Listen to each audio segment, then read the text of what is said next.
আর রফিক আল্লাহ আলা মহান বন্ধুর সাথে সাক্ষাৎ, আল্লাহ রব্বুল আলামিনের সাথে সাক্ষাতের প্রেরণা উজ্জীবিত হয়ে দিনকে বুলন্দ করে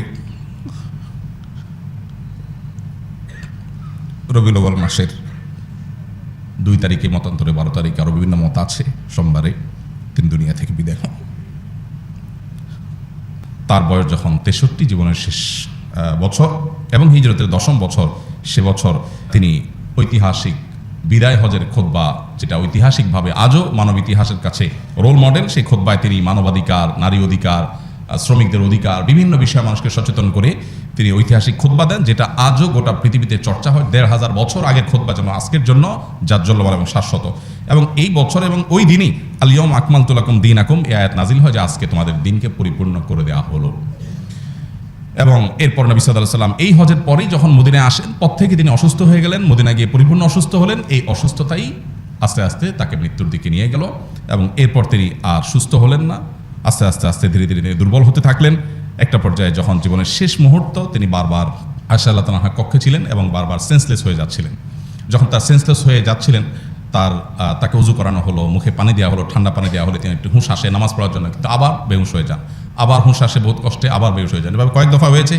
একটা পর্যায়ে তিনি কোনো রকম নামাজ পড়তে পারলেন। তারপরে তার জীবনের একেবারে শেষ অন্তিম মুহূর্ত তখন তিনি তার আম্মা জান আয়েশা তার কক্ষে ছিলেন। দেখতে পেলেন যে আম্মা জান আয়েশার একজন ভাই প্রবেশ করেছে কক্ষে, তার হাতে মেসওয়াক। তিনি ইশারা দিলেন, তখন জবান বন্ধ হয়ে গেছে। ইশারা দিলেন যে এই মেসওয়াকটা আমাকে দেওয়া যাবে কিনা। মেসওয়াকটা দেওয়া হলো।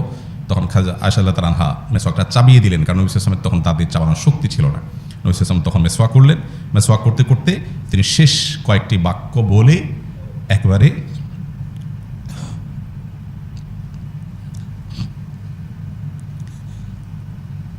আর রফিক আল্লাহ আলা মহান বন্ধুর সাথে সাক্ষাৎ, আল্লাহ রব্বুল আলামিনের সাথে সাক্ষাতের প্রেরণা উজ্জীবিত হয়ে দিনকে বুলন্দ করে রবিউল আউয়াল মাসের 2 তারিখে মতান্তরে 12 তারিখে আরও বিভিন্ন মত আছে, সোমবারে তিনি দুনিয়া থেকে বিদায় হন। সাল্লাল্লাহু আলাইহি ওয়াসাল্লাম। আল্লাহ তাআলা আমাদেরকে তার জীবন বৃত্তান্ত থেকে শিক্ষা গ্রহণ করার তৌফিক দান করুন। আমাদেরকে তার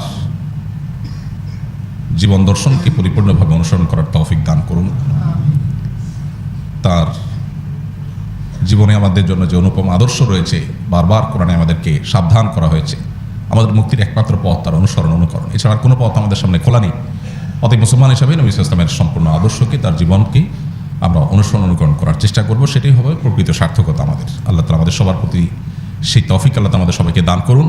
এবং তিনি যে কষ্ট করেছেন, পরিশ্রম করেছেন, সারা জীবন যে ত্যাগ তিতিক্ষা করেছেন, এই উম্মতের জন্য আল্লাহ তাআলা আমাদের সবার তরফ থেকে তাকে সর্বোত্তম বিনিময় দান করুন।